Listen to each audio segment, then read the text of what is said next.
back for a few moments of silence.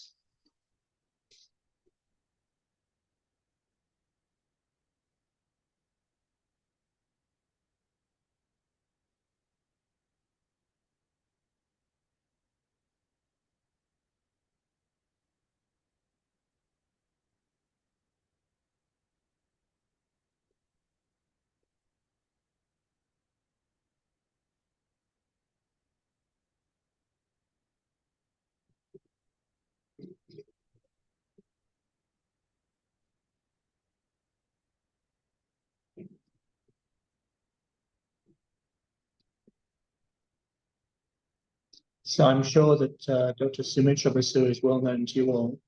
I'll have to just go through this process. He's a consultant psychiatrist and he practices in Calcutta and Pondicherry. He works with consciousness paradigms of health and psychology. He conducts many workshops on personal growth and is a founder editor of NAMAH, the Journal of Integral Health, the host of this event. He's the author of the book Integral Health, and he's deeply interested in the interplay of Aurobindonian metaphysics and mental health. He has developed a module of consciousness-based psychology, and along with Michael Mirovich of the USA, they have together authored a book by that name, Consciousness-Based Psychology, which looks at psychopathology and counseling from an entirely new perspective that arises from the experiential teachings of Aurobindo and the mother. So the mother describes consciousness as the faculty of being aware of anything through identification. It not only knows, but it affects. It resonates deeply with knowledge, and true consciousness provides the key to unlock the truth. Consciousness comes with force, Shakti, and has a dynamic and creative energy, which distinguishes it from mere awareness. It has its own distinct planes and dimensions. It has planes which are above and below the human range.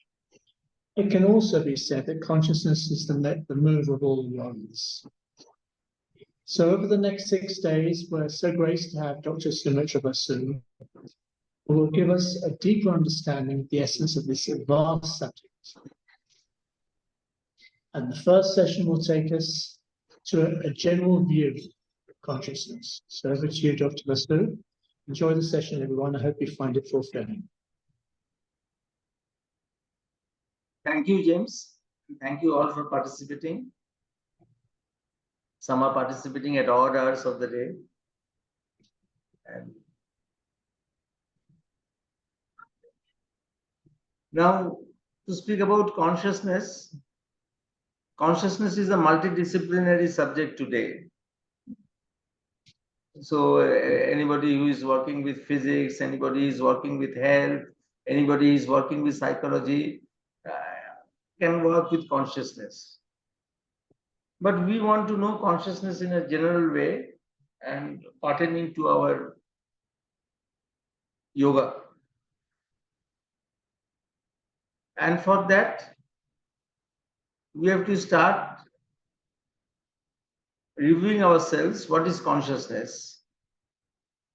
What is consciousness is a big thing. We'll answer it in the last session, last day, our view of the integral yogic point of view. When we have completed all the other days, then only we can formulate what is consciousness. But first, let us start to understand what do we mean by the term consciousness.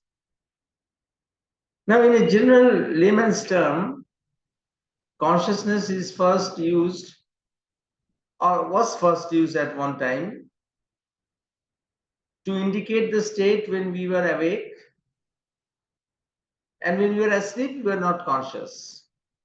So the sleep wakefulness cycle, has been the first cycle that was projected to understand consciousness.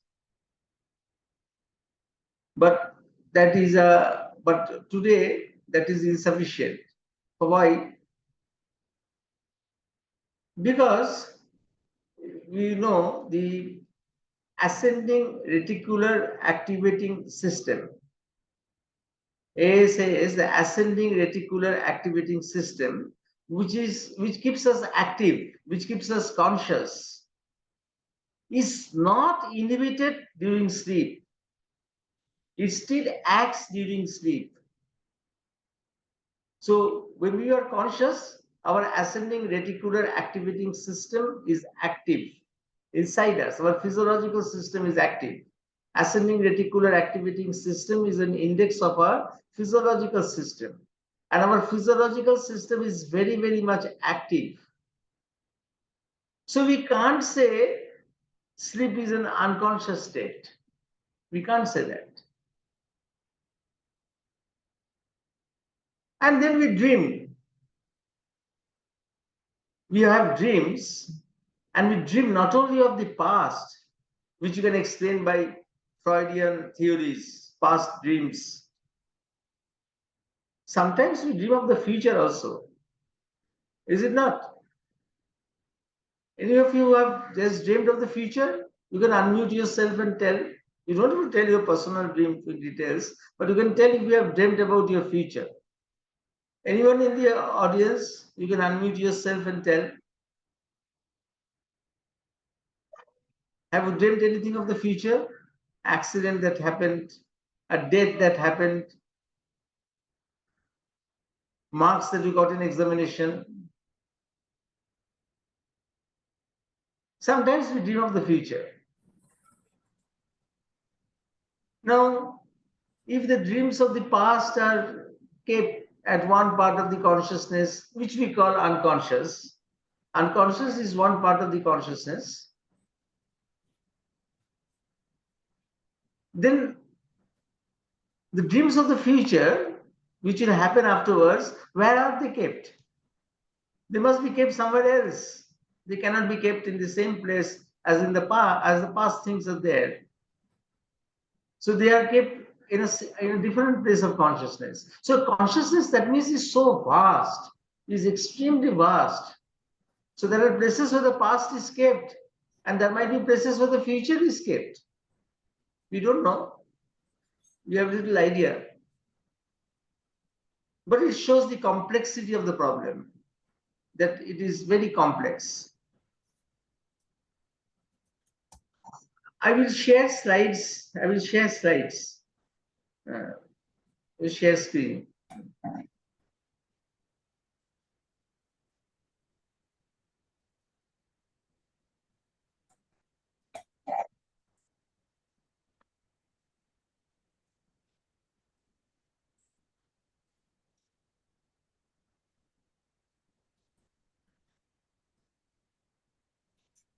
So as I told you, the sleep wakefulness dimension, but the ascending reticular activating system is active in sleep, and thus sleep is not unconscious. And moreover, we dream in sleep often about the future, which means that consciousness is a vast thing, because we have seen how Freud explains, Jung explains some dreams of the past. But here we are dreaming of the future. We dream of the future. At times we dream of the future.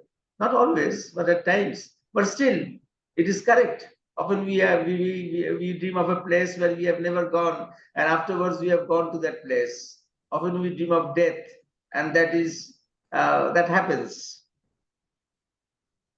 Often we dream of accidents that happens.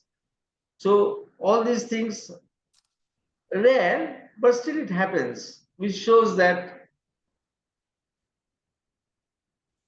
consciousness is a vast place where if the past is kept, the future is also kept. So therefore, scientists who are working on the sleep wakefulness dimension, they were not satisfied. So they had to go to some other dimension to work, to understand consciousness. They had to go to some other dimension. And what was that dimension? You see, that dimension is the lucidity of first Christian coma dimension. A person is okay, all right, and then suddenly something happens, a stroke happens, and he goes into coma. He goes into coma. And because of very sophisticated, what you call, units today operating in hospital, emergency units occurring in the hospital, intensive care units occurring in the hospital, where then we can revive some of them who are technically dead for a few seconds. So it has been possible to revive people who are technically dead for a few seconds, or from deep coma, and in coma, the ascending reticular activating system is not active. Whereas in sleep it is active. But in coma, the ascending reticular system is inactive. Remember, the ascending reticular system is inactive. So you cannot, physiologically, you cannot have experiences there which you can relate. You cannot have experiences there. Even you cannot have an hallucination. Because hallucination also is an experience, and you need the ascending reticular system to be active. But patients recovering from coma, as you know, most of you know all these things, that they describe near-death experiences. And those in anesthesia, short-lived episodes or short-lived episodes of the inactive ascending reticular system, they also complain of, they also describe out-of-body experiences. So when people come out of coma, come out of being technically dead for a few seconds, then people all over the world are narrating the same thing. They are narrating the same thing. And these narrations have taken the expression of near-death experiences. So they are narrating the same thing. What they're saying, that they walked through a tunnel, and they saw a life review in a cinema screen, a review of the whole life, in the cinema screen. Whatever good you have done, whatever bad you have done.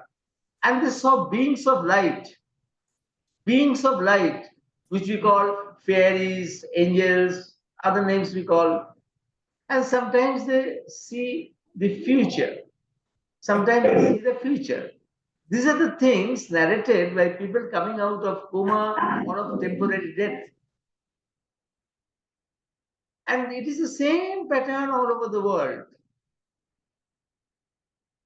And this is a very strange occurrence. This near-death experiences are very strange occurrence. Of course, near-death experiences occur without going into a coma. You might remember that in an elderly relative of yours, some of you have elderly relatives at home, and before they passed away, some days before they passed away, they started talking about their old age activity, their whole life activities, their older activities. They start talking the whole day about what they have done in the past.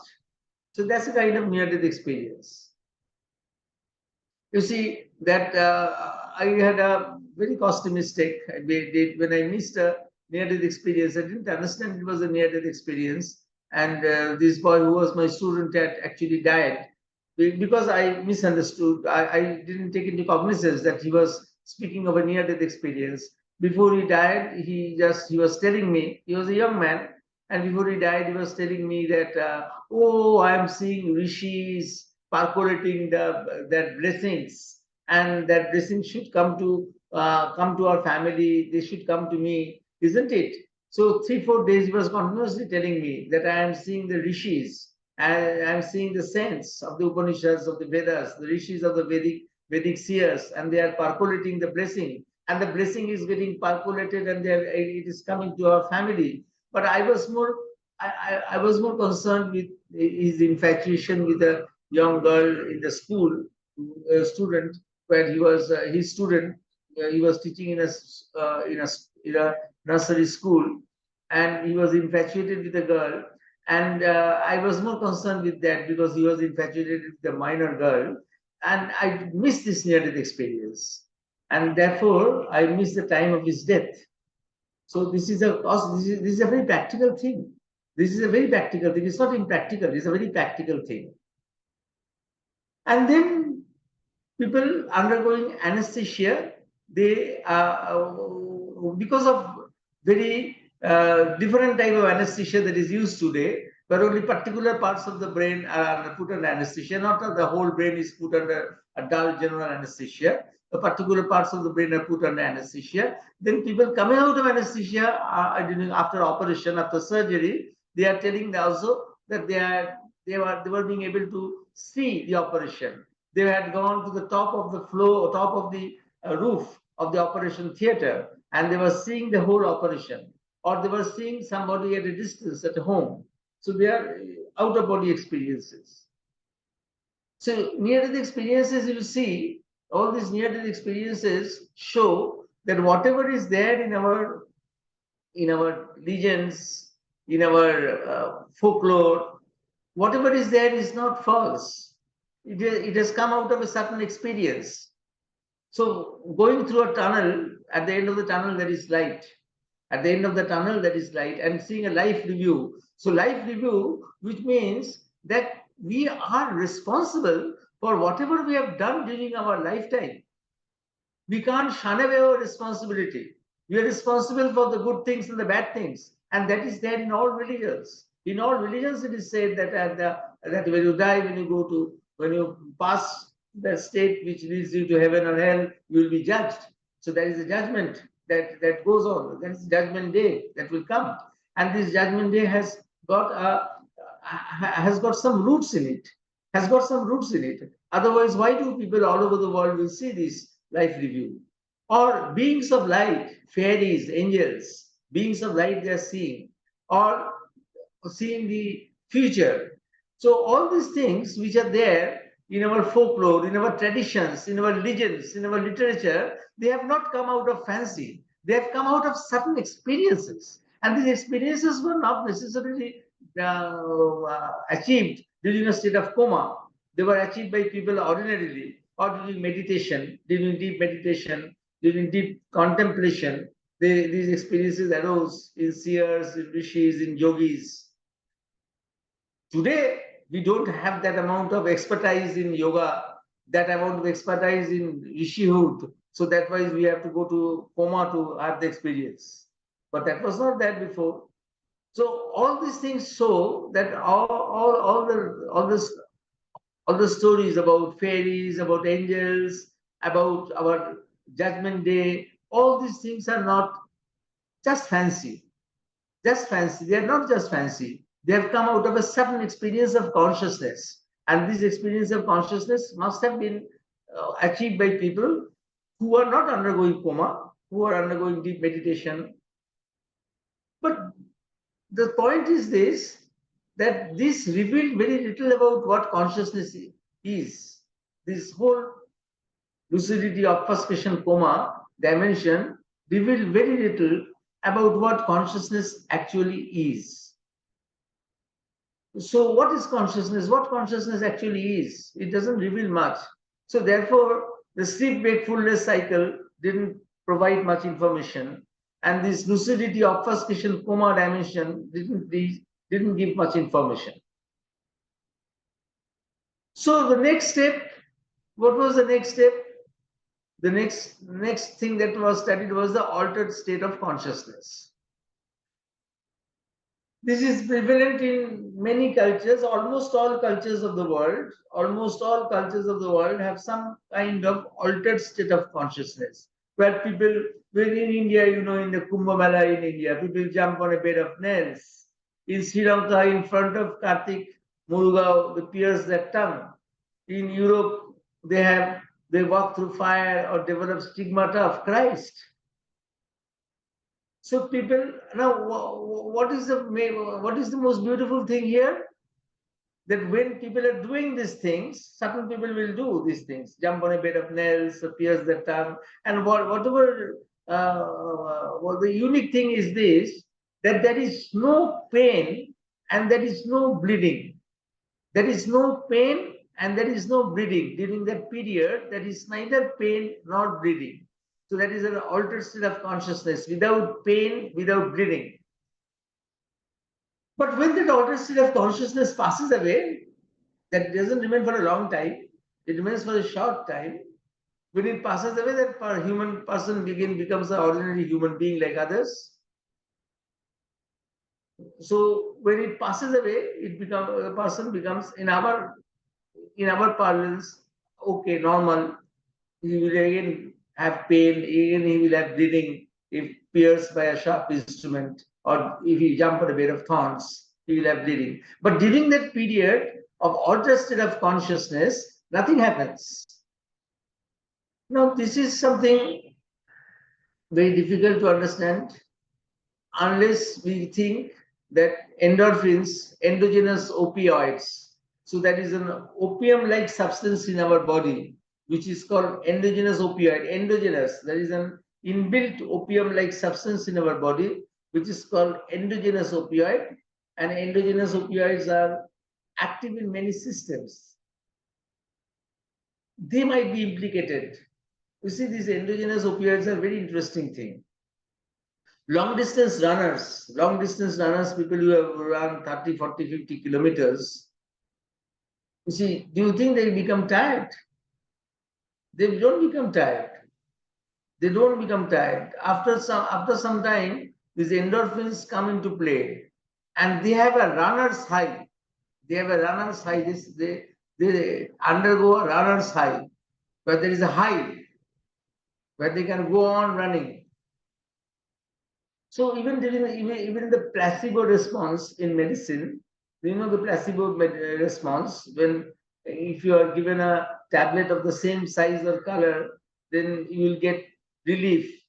If it is just a glucose tablet, not the tablet that was intended to be, but just a simple glucose tablet, that's the placebo reaction. And that placebo reaction is responsible for most of the healing in medical science. And that placebo reaction is attributed to the action of endorphins.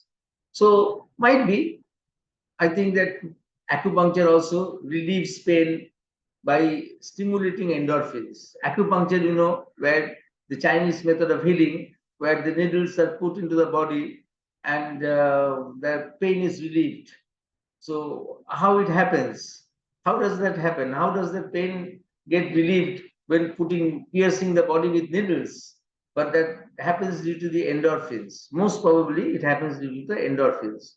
But whatever all this is, what is consciousness is much headway couldn't be done by our scientists in measuring or in these things, in the sleep wakefulness cycle, the lucidity coma cycle, the altered states of consciousness. They actually shows consciousness is more and more complicated. They actually showed consciousness is more and more complicated. So the more they experimented on consciousness, the more the complicacy was there. The complicacy came in front. The simplicity was that consciousness was not very simple. It cannot be very simplistically explained. So all these three things show that consciousness cannot be very simplistically explained. It needs to be explored thoroughly. It needs more thorough exploration. And then, so because scientists study consciousness in the matter energy dimension, scientists study consciousness in the matter energy dimension. But then you see in 1960s, interest turned to mystics and yogis working with consciousness. Interest turned to mystics and yogis work with consciousness, because the scientific view of consciousness showed that it was more and more complex. It couldn't explain anything. It could describe many things, but it could not explain anything. It could describe many things, but couldn't explain anything. So in 1960s, this awareness came that the mystics and yogis and the transpersonal psychology movement started, and this consciousness again re-entered psychology. You see, consciousness was consciousness was banned from the encyclopedia of psychology. With the behavioral school and the Freudian school, and afterwards the behavioral school came, the consciousness was excluded from the encyclopedia of psychology. Just imagine, consciousness was excluded from the encyclopedia of psychology, and then consciousness was again brought into the picture. And in 1960s, the growth of cognitivism and the interest in mystical experiences, the growth of cognitivism and the interest in mystical experiences, and together with it, there was the growth of transpersonal psychology. So, what are our mystics and yogis talking about consciousness? They also speak about consciousness, but do they speak of the same thing? Perhaps our words are limited. Perhaps our words, our terms are limited. Consciousness, our terms that we use might be limited. That scientists use the word consciousness for something, mystics use the word consciousness for some other thing. Perhaps a better word would be, a better thing would be to use two different words for two different experiences. This idea also came. How do the mystics approach then? How do the mystics approach consciousness? How do the mystics approach consciousness? So that question came. How do the mystics approach consciousness? Because are they speaking of the same thing? They might not be speaking of the same thing. They might be speaking of totally different thing. Only due to a paucity of language, due to paucity of words, we are using the same word consciousness to explain the matter energy dimension working of the scientist and the mystical dimension. We are using the same word. Perhaps it is our mistake to use the same word consciousness. So then how do the mystics approach consciousness? You see, the mystical approach is based on the limitations of senses and reason, which are the hallmarks of the scientific approach. The hallmarks of the scientific approach are our sensory perception and our rationalization. Sensory perception and rationalization are the hallmarks of the scientific approach. But do the senses and reason, do they tell the same thing? The senses tell us that the sun rotates around the earth, which is phenomenally true, but really it is not true. A phenomenal truth might not be a real truth. So you have to go beyond senses to reason to understand the real truth. You see, Indra, the god Indra in the Indian tradition, the god Indra, and the word indriyos means the senses. They have the same root in Sanskrit. The god Indra and the term indriyos, which means the senses, they have the same root in Sanskrit. And the task of Indra is to see the Vedic god Indra. The task of the Vedic Indra has got many positions. There is Indra in the Vedas, there is Indra in the Puranas. But the task of the Vedic god Indra is to see that knowledge is not distorted by senses. Knowledge is not distorted by senses. And because Indra is the god of senses, he has limitations. So that is why with Indra, you have the character of Indra is full of contradictions, is full of limitations, which means that the senses were limited. Senses are limited. So that is why Indra, his functioning has got reservations, his functioning has got limitations. He cannot be taken for wholly granted, though he is God of the kings. So you see that the mystical dimension was already appreciative of the fact that the senses are not the true, are not the complete things. So then we have to go to reason. But reason has got two basic flaws. One, you can have a very brilliant thesis and you can counter it by a very brilliant antithesis. If you have a very brilliant thesis, you can counter it by a very brilliant antithesis. So you can go on thesis and antithesis, but you will never have a synthesis. And the second thing is, we are not born rational. We are subject to our culture, taboos, superstitions. If I am a manager of a company and if 5,000 people surround me and in a protest, 5,000 people of workers of my company surround me, then what will I do? For the first time, I will not be rational. I will be thinking might be of the prayer my grandma used to do over my head when I was a child. So we have our infrarational roots.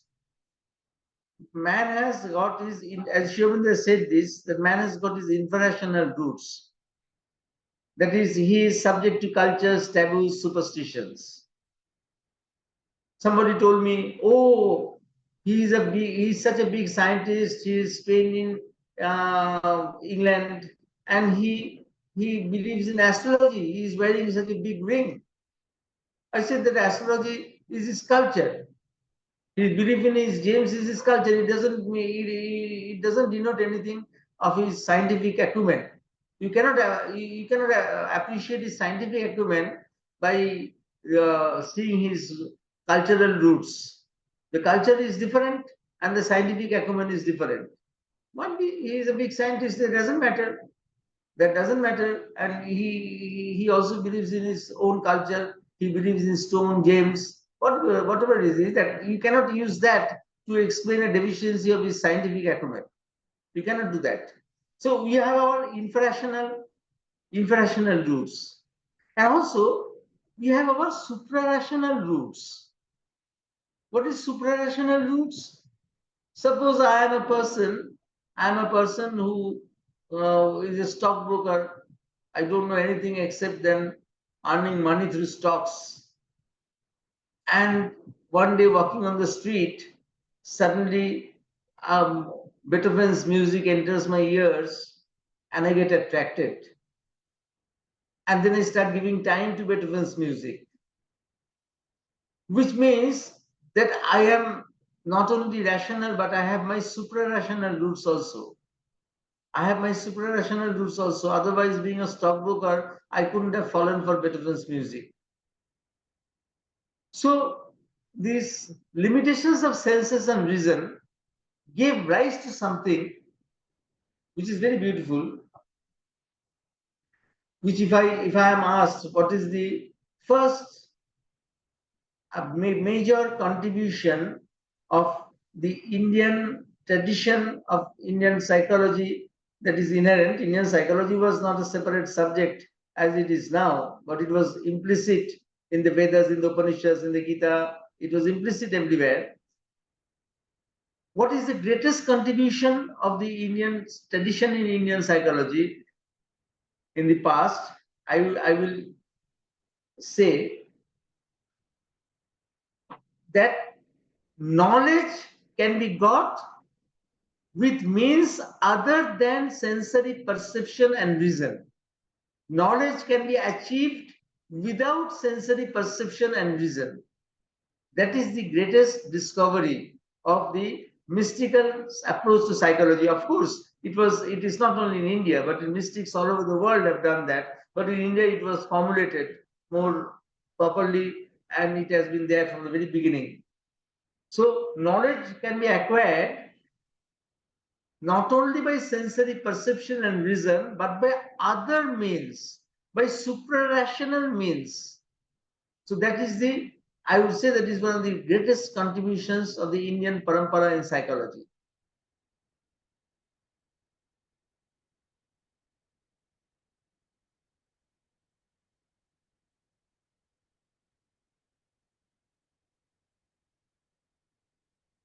So the supra-mystic seers, yogis, rishis describe the suprarational method of acquiring knowledge. They describe the suprarational method of acquiring knowledge. Now I'll give you 4 examples of one which is a very common thing, knowledge by inspiration. Inspiration is used in a very high sense. There are very high states of consciousness. There are very high states of consciousness from where inspiration comes, and this inspiration is taken by people who are by subjects who are at the forefront of consciousness. For example, big musicians, big poets, they bring inspiration from very high level of consciousness. That is example of Anahata Vani. Anahata Vani is music which doesn't strike a surface, and therefore it is soundless. It is Anahata Vani is soundless music. It doesn't strike a surface. It is completely soundless. And big musicians bring music from that level down. You see, Beethoven, his last words were, before he died, when he was dying, Beethoven was dying, these are the words he said, I shall hear in heaven. I shall hear in heaven. Why did he say that? Possibly because he knew he was in touch with ethereal music, with celestial music. He knew he was in tune with celestial music, with ethereal music. That is why, in spite of being deaf, he produced the greatest music. So I shall hear in heaven doesn't mean that he will go to heaven physically and start hearing. It is not like that. Don't take it in that sense. Take it in that in the subjective sense that he knows that what he is doing is music, a different type of music, and he's in touch with the celestial music. He's in touch with the ethereal music. So this is knowledge by inspiration, coming from very, very high level of consciousness. Now, if you read Sri Aurobindo's letters on poetry and arts, you will find that he has given examples of from where great poetry has come.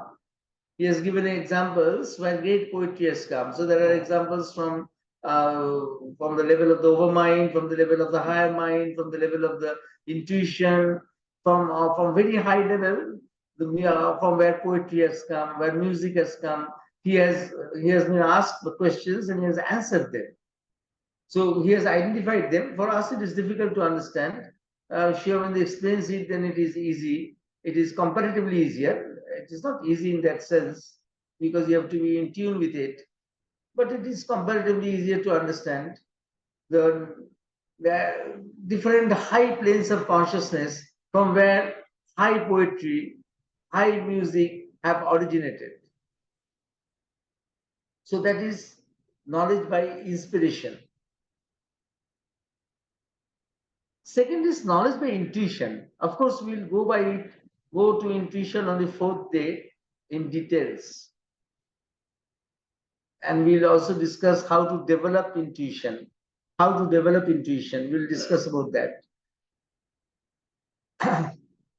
Now, great discoveries are made from intuition. When Sri Aurobindo uses the word intuition in a very great sense, not in the ordinary way, but a very great sense, a very high state of cognition, supercognition, a supracognitive state, intuition, from where knowledge comes without passing through the rationalization, passing through the sensory perception, through rationalization. The knowledge bypasses those things and comes directly. Now, Kekule, he had an intuitive dream for which the benzene ring was founded and when the whole organic chemistry came into being.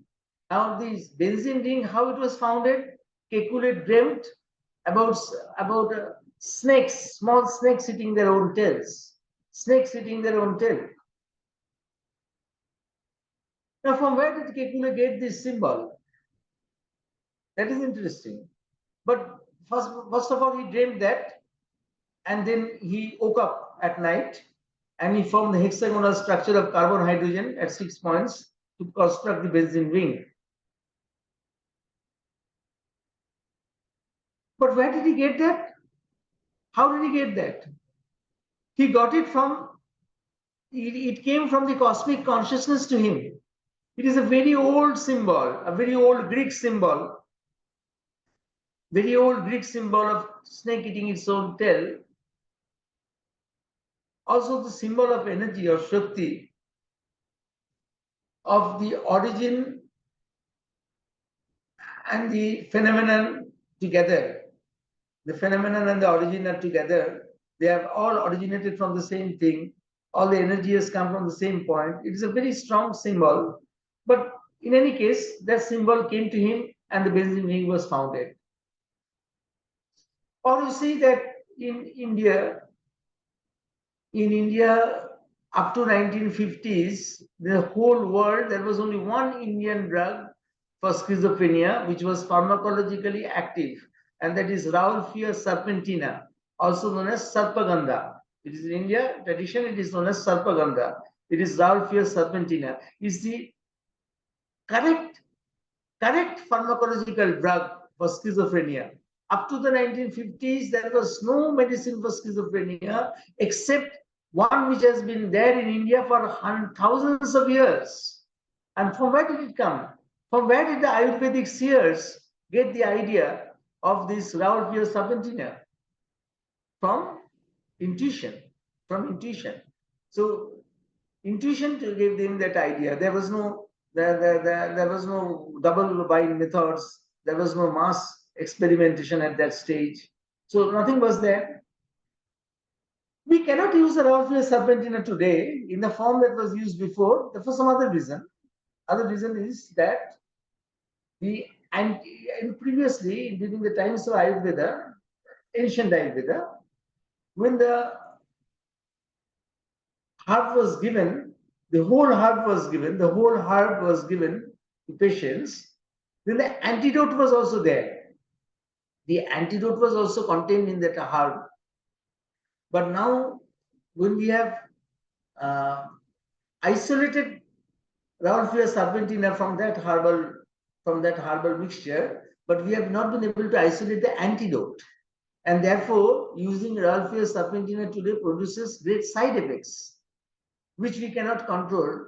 Our side effects of Parkinsonism like side effects are much, and suicide, sometimes suicidal side effects also are there. But in any case, it was the first drug, and based on that drug, other drugs have come. This is something which is not discussed in medical literature. Of course, some years back, an effort was made by the Asiatic Society to disseminate this idea, but the person who was doing it got ill, and that whole project had to be abandoned. But this whole thing of Rauwolfia serpentina came from intuition. Or the other thing that came from intuition, another thing is Rig Veda says that there are three kinds of fires. Three kinds of fire. One is the ordinary fire. One is the Vaidyutik Agni, which is the electricity fire. And the third is Shaurya Agni. Shaurya is sun. That means solar fire. That means nuclear fission. So intuitively, the difference between fire, electricity, and nuclear fission was known. It is not that it is unknown. It was known that fire is different. Electricity is in a different form, and the nuclear fission is another different form of energy. So all these things have come from intuition. All these things have come from intuition. So intuition is a very great thing. Sri Aurobindo has said, Sri Aurobindo in India and Bergson in the West, they have said that the next age will be an age of intuition. That doesn't mean that people will become non-rational, irrational. That doesn't mean that people will become irrational. Not like that. In fact, intuition can do the work of rationality. What is the work of rationality? Discrimination. Discrimination of truth and falsehood. Intuition can do that. Intuition will do that in a better way. If intuition comes one day, I now just imagine whether intuition was here at one time. At one time, intuition was available to man in a more general way. How have we given the names? How have we given the names to thousands and thousands of flowers, to mountains, to rivers, to birds. How have you given the names? And each name matches with the vibration of that object. The name that has been given in the olden times, especially in India, in the Sanskrit language, the names that have been given to thousands of flowers, to thousands of flowers, to thousands of birds, to the rivers, are such that they vibrate, the names vibrate with the object. How was it possible to give that names? Today, when a child is born, we search the Google for a nice name. We search the Google for a nice name to be given to the child. What are the names of very beautiful and profound names that are there to people who have been given in Mahabharata and Ramayana? And you see, if some of you who are conversant with the Indian system, you should see that how much care has been given to these names, and they're very sophisticated names, sophisticated in today's standards, these names. So that means there was a lot of intuition available at one time, but that intuition had to recede in humanity so that rationality comes in front. That intuition had to recede so that rationality has to come in front. And then rationality, because if rationality doesn't come in front, we will be subject to superstitions. So rationality had to come in front. But once rationality has stabilized itself and has outlived itself, the intuition has to come back again. Rationality, after it has stabilized itself, after it has outdated itself, it has to be supplemented by a different type of higher intuition. That intuition that was there at the beginning of the race and the intuition that will be afterwards are different. So this intuition has to be earned. So this is knowledge by intuition.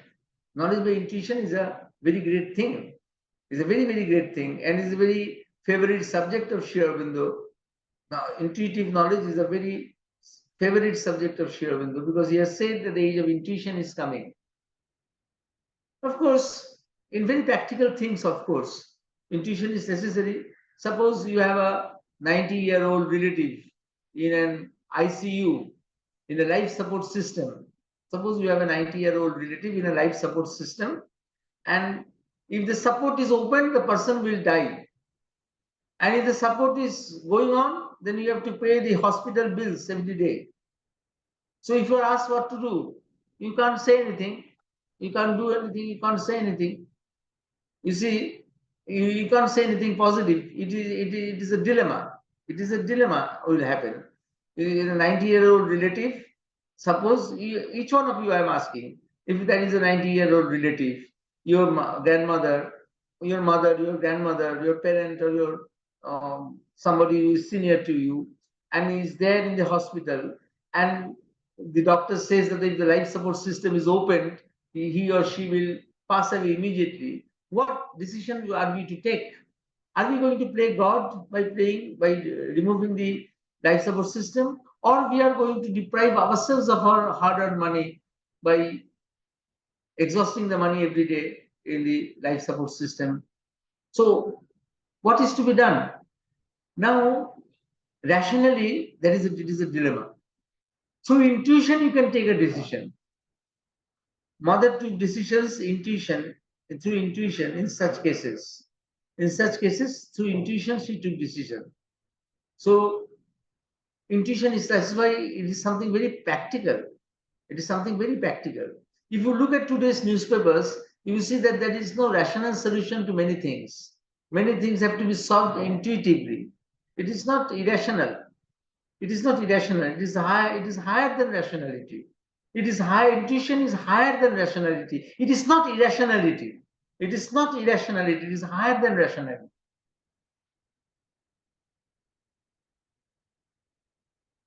Then knowledge by revelation. Knowledge was revealed. Mantras of the Vedic rishis, mantras of the Vedic rishis, how they came. These mantras were revealed to the seers. The mantras were revealed. Even Moses, Prophet Muhammad, Guru Nanak, they heard voices. It was not, you can say that they are hallucinating. Of course, hallucination is a word you can use for schizophrenics, but you can use a word for people who are seers, who are yogis. Might be there are different sorts of things. Might be there are different sorts of things. Externally, they are the same. They are hearing the voice. A schizophrenic hears a voice. We call it a hallucination. And when Moses hears a voice, we call it a revelation. You can say that it is hypocrisy, but it is not hypocrisy, because the schizophrenic hallucination leads to disintegration of personality is related with that. Disintegration of personality is linked with that. But the voices heard by Moses, or Prophet Muhammad, or Guru Nanak, that is the disorganization of personality. It was not that. It was leading to a new synthesis of knowledge. For example, Guru Nanak. Guru Nanak heard this voice in meditation. There is no Hindu and there is no Muslim. There is no Muslim, there is no Hindu. He was meditating and he heard this voice. Then he rose up from his meditation seat, and it was time for namaz. It was time for namaz, and he said that there were a group of Muslims there, and he said half of the sentence. So he had heard there is no Hindu and there is no Muslim, but he said only half of the sentence. There is no Muslim, there is no Muslim. And the people laughed and they said, after the namaz, we will discuss with you what you have said. But during the namaz, he started laughing. He started laughing because he said that the Maulavi, the Muslim priest, he was thinking about whether his child will fall in the well. And the Qaji, the Muslim judge who was there, he said that he was thinking about the transactions with the Afghan horsemen, which was true. And then he went on to a group of Hindus and said there is no Hindus. But afterwards, he synthesized Islam and Vedanta to produce Sikhism. Sikhism is a great attempt. Sikhs, the Punjabi Sikhs, Sikhism is a great attempt. And integration, Sikhism was an integration of the deepest ideals of Vedanta and Islam.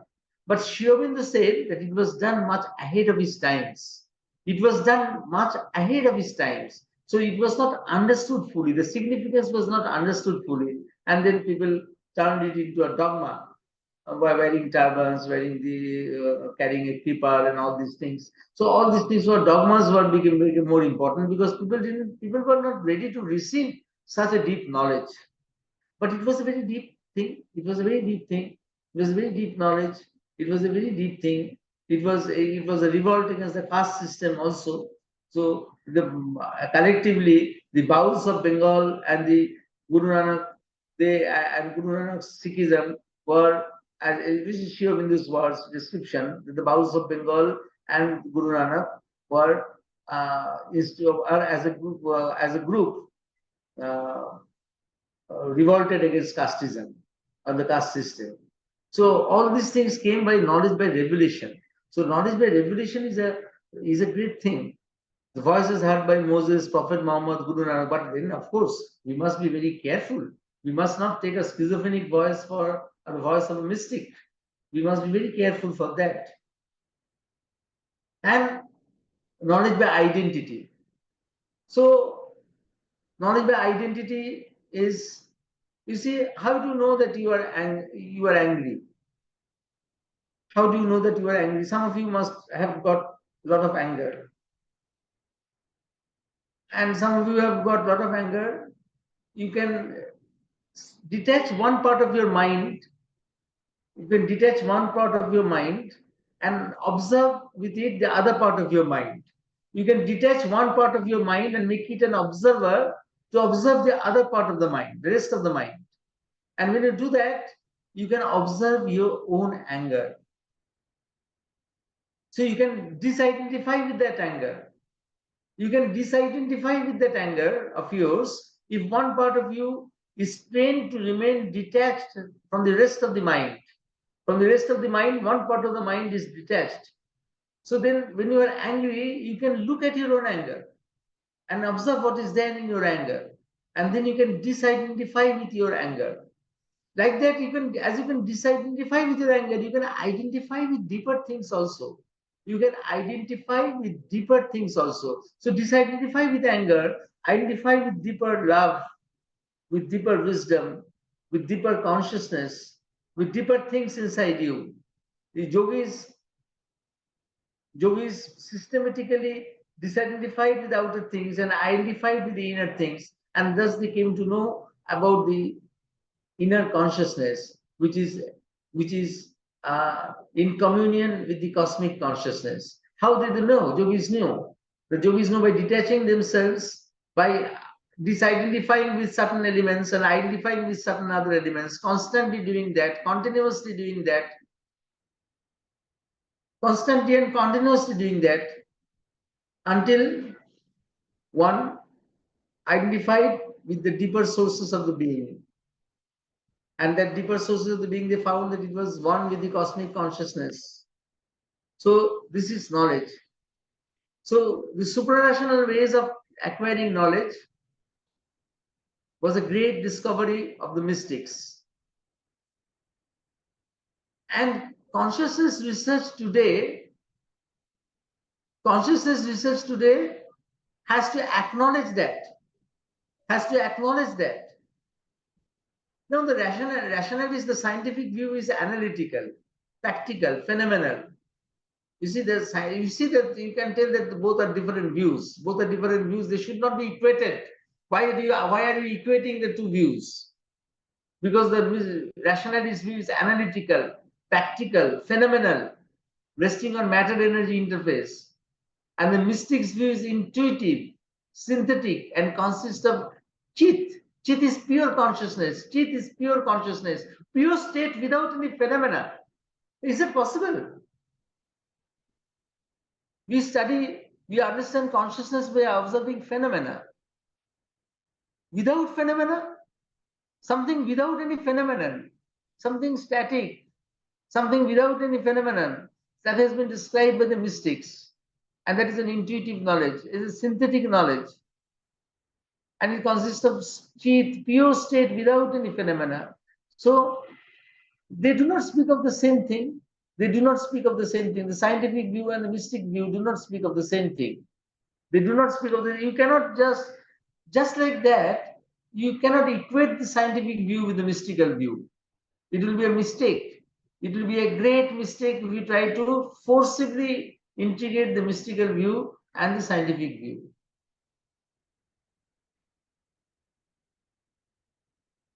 So Sri Aurobindo's view, we are concerned with Sri Aurobindo's view of the whole thing. Because Sri Aurobindo's whole concept is based on consciousness.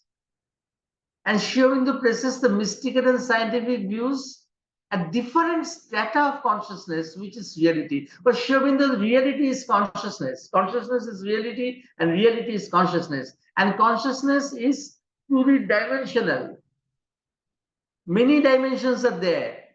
At the same time, the consciousness is integral. We try to understand these things in the next 5 days, that consciousness is simultaneously pluridimensional and integral.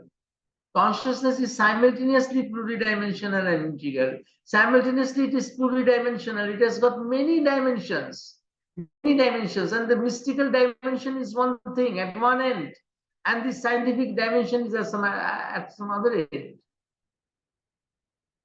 The reality has got many levels. Now, you can say that all the levels are different. Of course, the mystics will do work with the mysticism, and the scientists will work with their scientific model. There is no what you call use in forcibly trying to integrate them. Let them do their work differently. Of course, Sri Aurobindo also says let them do their work differently, but then they have to be aware that they are working on one level of consciousness. Scientific view is working on one level of consciousness, and mystical view is working on another level of consciousness. So it is the same consciousness, same reality. It is the same reality with different planes, same reality with different planes of consciousness. And the upper planes and the lower planes, now they use the word upper and lower is a misnomer nowadays. because we don't use nowadays upper and lower much, except in Sri Aurobindo's terms it is used not to show that one is higher or lower, as if one is of a higher caste, one is of a lower caste, not like that, but just to show the position it occupies, just to show the position it occupies in the hierarchy of planes. So all of them are the same importance. All of them are the same importance. It is not that higher and lower are what you call are technical terms that I am using. Higher and lower doesn't mean that one is actually higher, one is actually lower, like the caste system. One is higher, one is lower, not like that. But there are different planes of reality. And Sri Aurobindo's concept spans from the superconscious to consciousness and then to the inconscious, which is an absence of consciousness. Very interesting. We are inconscious. We will go to inconscious on one day, the fourth day, I think. We will see that what is inconscious. Of course, inconscious is more interesting. It will appear more interesting than what you call the term, what you call by consciousness. It is such an interesting area. But showing this concept spans from the superconscious, which is high, and the main consciousness, the superconscious, and below the inconscious. So his concept spans from the superconscious to the inconscious. The planes of consciousness run from the superconscious to the inconscious. And his concept is simultaneously pluridimensional and integral. His concept is simultaneously pluridimensional and integral. That means many dimensions are there. At the same time, there is an integration. Many dimensions are there. At the same time, everything is integrated. Everything is integrated. So that is why, because there are many dimensions, we could say that they are different things. But at the same time, they are integrated, simultaneously integrated. So it is the same reality in different poises. It is the same reality in different poises.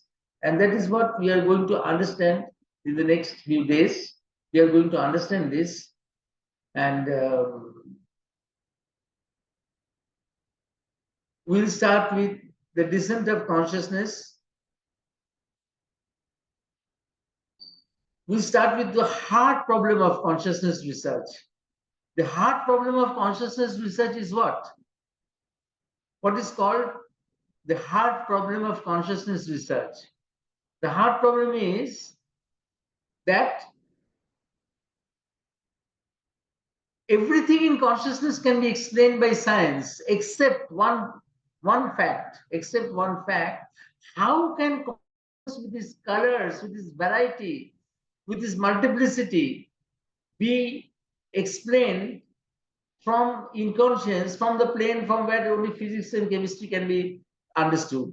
From the plane from where physics and chemistry can be understood, you are trying to construct a whole reality of colors, of forms, of variety,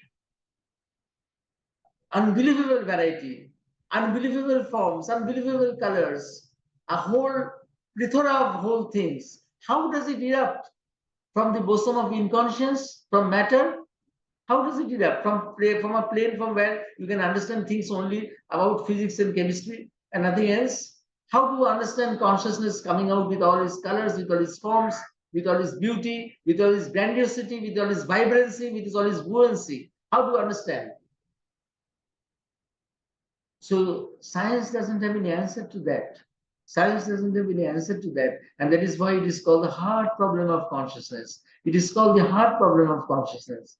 Sri Aurobindo answers that is possible. Sri Aurobindo is the only person who gives the answer. Sri Aurobindo is the only person who gives the answer. And he says the answer is that the superconscious came down, the superconscious came down and got involved in the inconscience. Superconscious came down and got involved in the inconscience. And from the inconscience, evolution will start. From the inconscious, evolution will start. The superconscious came down and got involved in the inconscious to a process which is called involution, which is opposite to evolution. Opposite to evolution is the process, is the concept of involution, which is the process of involvement. Involvement of all the things that have come down. When they come down, they break. They break. The unity is broken. While they're coming down, the unity is broken, and ultimately it becomes fragmented. It becomes fragmented. So, and things become opposite. The superconscious actually becomes opposite. So love becomes hatred, light becomes death, light becomes darkness, knowledge becomes ignorance. All these things become different when they come to the inconscious. And from the inconscious again, evolution will occur. One by one, things will sprout out. So nothing is coming out from vacuum. Nothing is coming out from zero. The whole superconscious got embedded into the inconscious, and that process is called involution. So there is a descent of consciousness there, which is very interesting, which is very difficult to understand, quite difficult to understand. We'll take it up tomorrow. We'll take it up tomorrow. So I'll give a short break for 5 minutes for drinking water.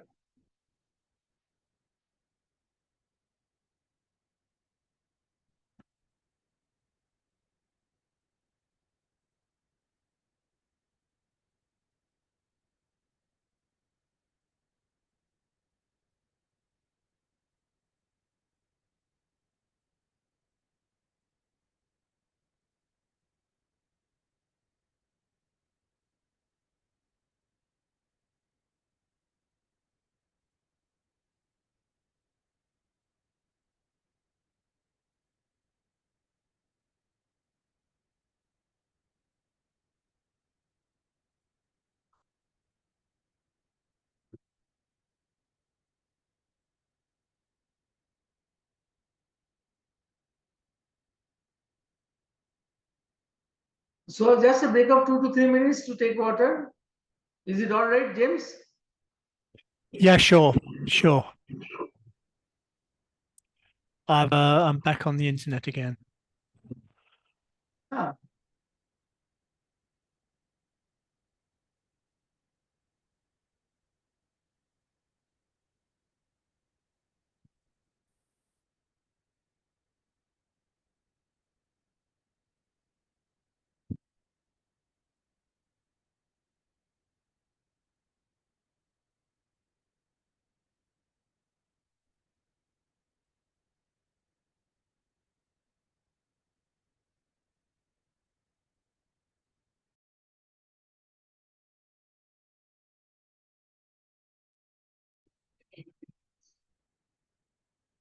So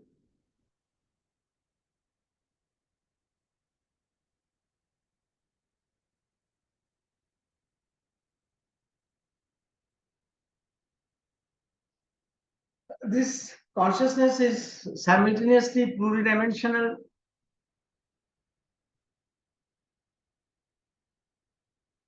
That consciousness is simultaneously pluridimensional and integral. We'll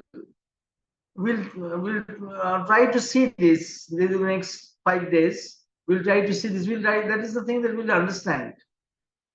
It is a very complex thing. Consciousness is pluridimensional. It is a very complex thing. So part of the complexity we'll understand tomorrow when I speak of the descent of consciousness. And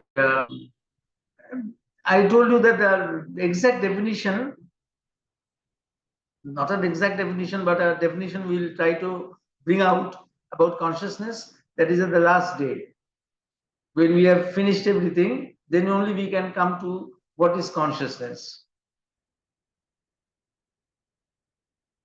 One has to start from, one can start at any level. One can start at any level. This question by Sundar to everyone, plus us both have given a vast collection of wisdom and knowledge. Where does one start and how does one progress as it lives on? One can start at any level of consciousness, but you just wait for the next few days to see where is your position to start. So everybody has to discover one's own position to start. It is not something geometric rigidity. Sri Aurobindo was against geometric rigidity. So one has to start from one's position where one is in consciousness. So it will be different from different people. It will be different.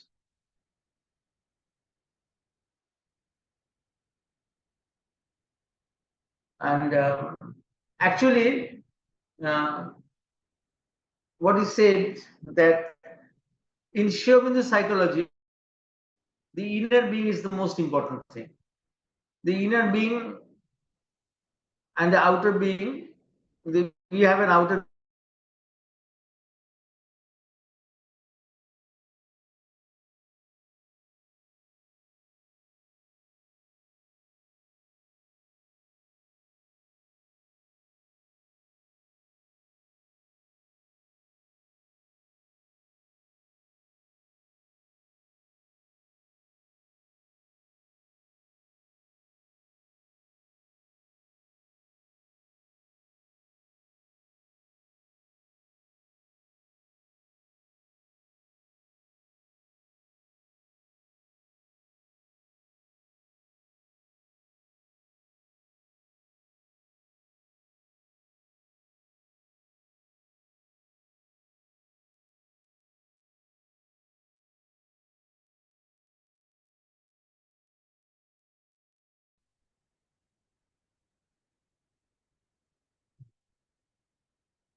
Oh, I will repeat what I said, that regarding consciousness being integral and pluridimensional, that is what we will find out.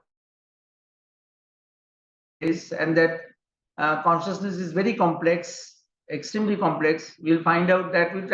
We'll understand that tomorrow when I speak about the descent of consciousness, and then we'll find how complicated the consciousness is and how difficult it is to make the integration.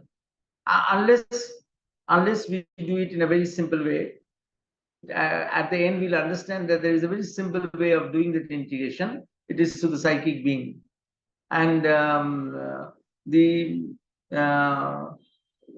definition of consciousness, according to Sundara had asked about Sri Aurobindo and the mother, the definition of consciousness will come on the last day. When we have to explain consciousness, the whole thing, then we'll come to that. And about the mantric effect, and somebody had questioned about the mantric effect or the vibration of the mantra. The vibration of the mantra, the true mantra that comes from the Vedic rishis and which has come through revelation, has come through revelation, has been revealed. So they have their specific effects on the outer consciousness. Now, in our Indian tradition, the inner being is very important. In Aurobindo psychology, it is the inner being which is very important. Now, the inner being, and somebody asked that where to start, from where to start. Now, starting is for different people at different places. Everybody cannot start at the same place. Everybody, you see, that is, Aurobindo didn't believe in geometric rigidity. But he says that there is an inner being which is behind the outer being, and the inner being is not the soul. The inner being is between the soul and the outer being. And the inner being and the outer being, between the inner being and the outer being, there are passages of communication. There are passages of communication. These passages are mostly closed, are half open. But whatever trickles from there, from the inner being, from the cosmic consciousness, things come to the inner being. From the inner being, things come to the outer being through passages which are half closed. Something trickles from the inner being to the outer being. And that little trickle is responsible for great works of creativity. That little trickle is responsible for great works of creativity. Now, these channels of communication between the inner being and the outer being are the chakras. And for different people, different chakras are active. Different people, different chakras are active. And the older method of chakra activation was activating the chakra from below upwards. Activating the chakra from below upwards is risky. Because activating the lower chakras leads to a lot of activation of physical and sexual energy, and one has to cross over that. One has to cross over that. And you see, even chanting mantras and all these things, They have all have systems. And if you don't follow a guidance, if you don't follow a system, you see, mostly in the older traditions, there were systems to do it. And if you don't follow the system, you don't follow the guidance, then you can slip into the intermediate zone, which is the zone between the inner being and the outer being. There is an intermediate zone where one can slip and one can be deviated from the path. So the Sri Aurobindo favors that the consciousness should come from above. The force of transformation should come from above and open the chakras necessary to open at each individual. Can chakras necessary to open at each individual. So you see, for one, X and Y chakra might be important to open first. For Ketki, chakra Z might be important to open first. For somebody else, some other chakra must be necessary to open first. So depending upon the consciousness of the person, the work has to be done. The work has to be done, which means that depending upon the consciousness of the person, the work has to be done. So thereby everybody has to discover one's own way of starting. Everybody has to discover one's own way of starting. There is no fixed way of starting for anybody. Of course, there are particular way of chanting mantras with tone, pitch, pauses which are Sanskrit based, and that's why I'm saying that there are methods and which have to be duly followed to get the correct vibration. Once these methods are not available, the gurus were not available, then the deviation started. Ketki, question? Yes. Yes, I have a question regarding you had said that dilemma specifically, right? About, let's say, whether to unplug that ethical dilemma, right? To unplug the life support or to continue it, right? Now, let's say intuitively somebody has arrived at a decision, right? Let's say to continue that, to not unplug it. Now, can that intuitive decision be explained rationally? I mean, given that intuition is supra-rationality is higher than rationality, after making that decision, of course, practically you have to tell, let's keep this life support, all of that. Maybe 10 people will ask you, why are you keeping? How do you explain that, or can that be explained? It is very difficult to explain. Actually, first happened that there was this case happened in USA when a young girl, she was in coma after an accident for a long time, and she was not dying, but she was dying in coma, and her father supported removal of the life support system and leave her to the Lord. But then the federal court heard the case for the first time, the US federal court, and the court said that being a father or a mother or a spouse, you do not have the right to play God. Did he or she say in lifetime that when I was in that, if I was in that position, you can take such a decision? The person must have said, the person should have said that if I'm in that position, you can take a decision. Now, her friends told the court that she used to say that if I'm in a vegetative position, then you can take a decision to stop my life support system. Now, based on this court ruling, court allowed, and based on that court ruling, living wills started in America. Living wills. People began to write wills that if I am in that position, my life support system may be withdrawn. No, but this particular girl was not dying. Still, she was not dying. Because then the court was moved to stop water. Water was being given, hydration was being maintained. And the court, at that time, the court said that courts cannot decide everything. The legal system cannot decide everything. Because you are not being able to take a decision, you are passing the buck on the court. But that is not possible. Where entire society has to come into unison to come to a particular point. Otherwise, the court cannot say, but anyhow, the court stopped water. But in the case of here in Pondicherry, mother used to do according to intuition. Benjamin, she had stopped water intake because he said that the psychic being had left her body. So it is difficult. Intuition is necessary. can't explain it because it's difficult to, that means bring it down in language. The other question I had, if I may, is about rationality and supra-rationality, especially because what happens is in higher education, I'm teaching the students, the prime thing is we are teaching them rationality. Of course, vital education, all of those things might apply to school. But higher education, let's say when you're doing research, you're doing slightly master's level, undergraduate, postgraduate, right? The whole function is about how to be critical, how to be rational, right? And that is very much there, as you're saying, right? That has stabilized. Now, let's say if you want to bring supra-rationality in that kind of domain, right? One is, as you mentioned, is thesis, antithesis, and synthesis to kind of argue. But any other way can supra-rationality, let's say, be cultivated in that space? Let's say maybe creativity, imagination, inspiration, intuition. How do we use that? Because then we have to properly understand. We'll come to that on the day before the final day when we talk about the supracognitive planes of consciousness and the higher mind. And the time is now ready to go to the higher mind, where complementary and contradictory ideas are together.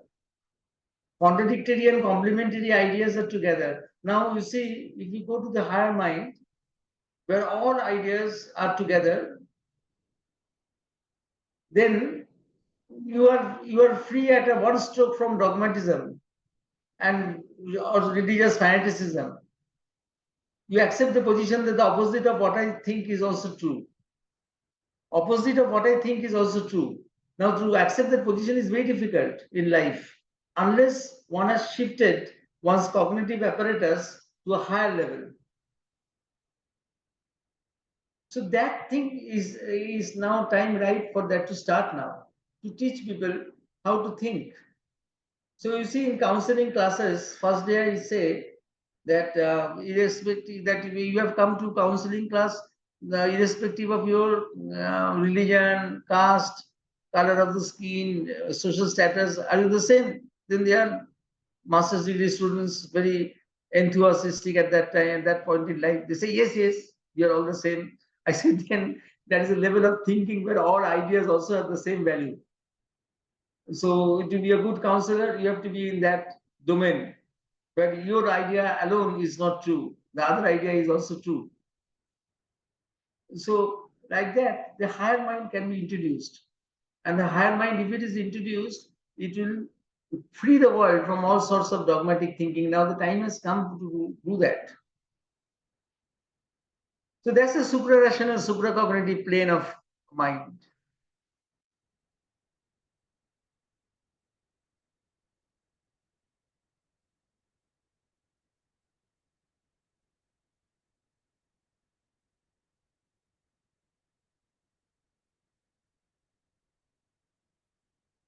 There are a couple of questions in the beginning of the meeting chat.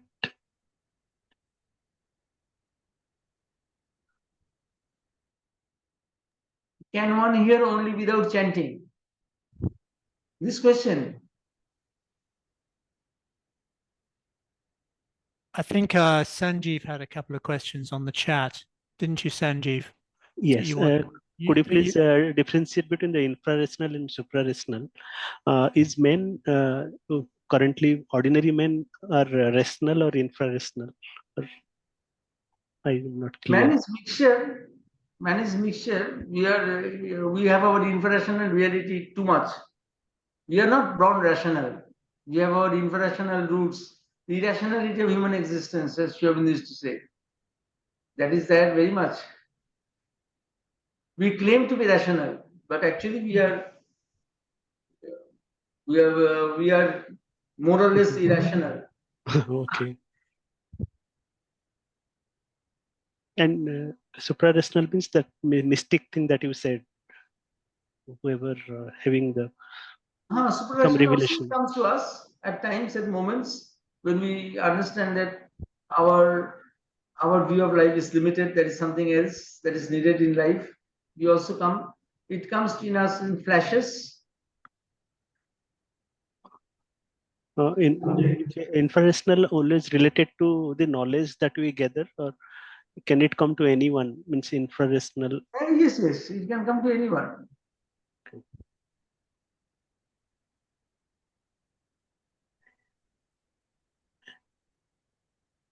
I think there was another question from Paramita.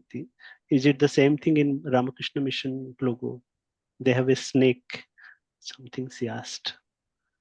I don't know. Snake is a very old symbol of Shakti. Okay. Snake is a symbol of Shakti. It's not, you see, Shakti at different levels. The Freudian sex is a symbol of the Shakti at a lower level, libidinal level. But at the high spiritual level also snake is there. Okay. What's the difference between intuition and impression? They come from different levels. Sophie has a intuition and impression. Sophie has asked this question. Intuition and impression. Yes. Sophie, could you elaborate on that?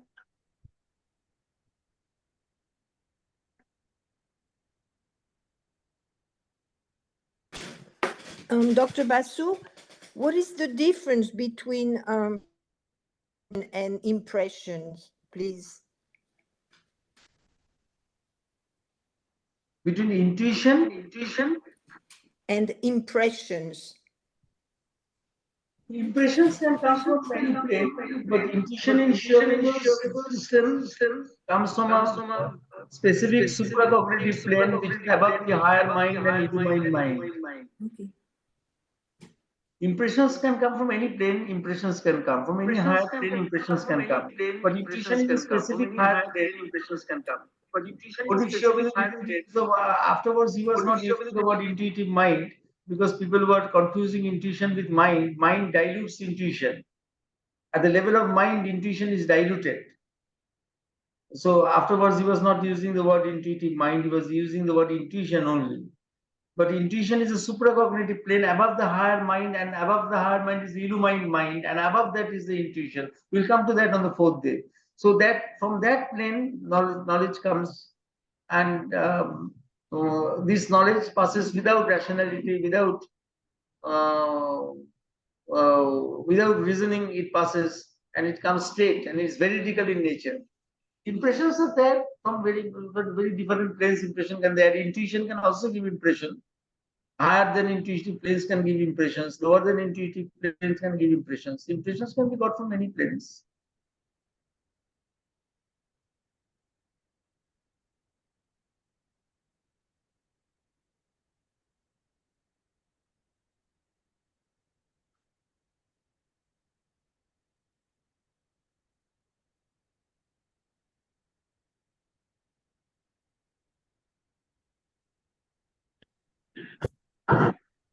Consciousness, is it different from the level of mind, or it is? Consciousness, mind is only one level of consciousness. There are other levels also. There is the vital, there is the physical, there is the superior to mind.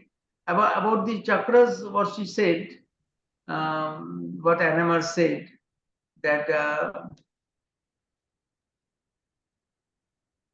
is a very big subject. Chakras is a very big subject. We did a whole session on chakras, a 5-6 day session on chakras. You can look at the video recordings of that when all these things are explained there. But to tell in short, that opening the chakras from below upwards is risky. It's risky, and it requires the presence of very expert guides. When these expert guides were not available, then this system deviated. And when deviation occurs, what happens that at the lower chakras open, tremendous physical and sexual energy is activated. And then one has to cross that. You see, from that level also great things have been done. The erotic art in temples in Khajuraho and Konarak have come from that level. Erotic art in Khajuraho and Konarak have come from that level.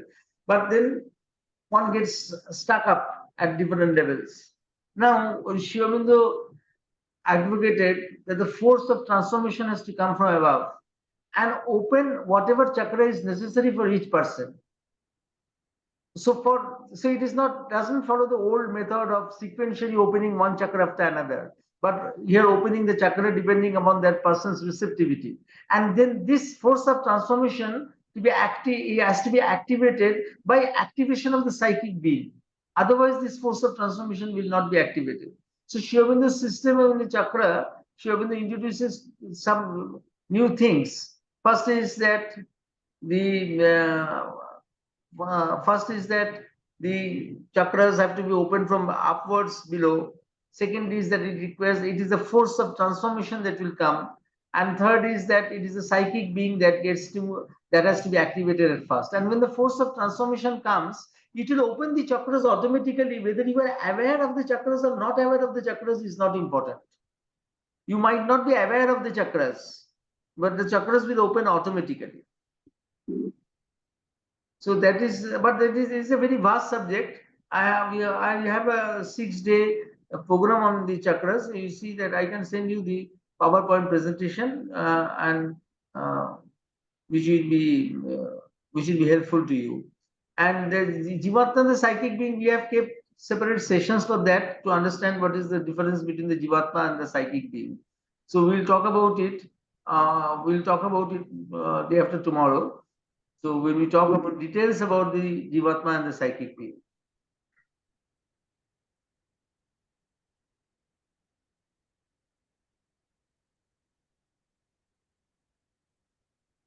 The mushrooming phenomenon that is seen today, that is difficult for me to comment. But how to, what do you call? What is the question? You see?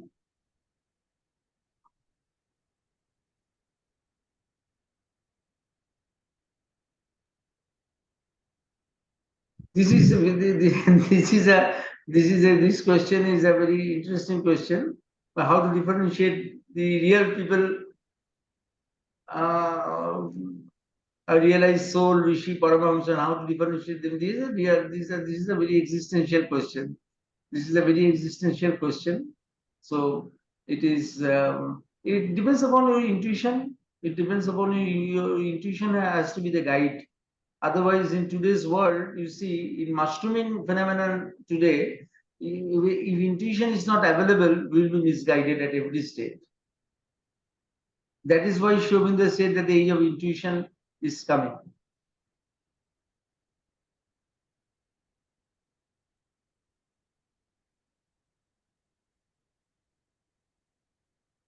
So our time is up for today.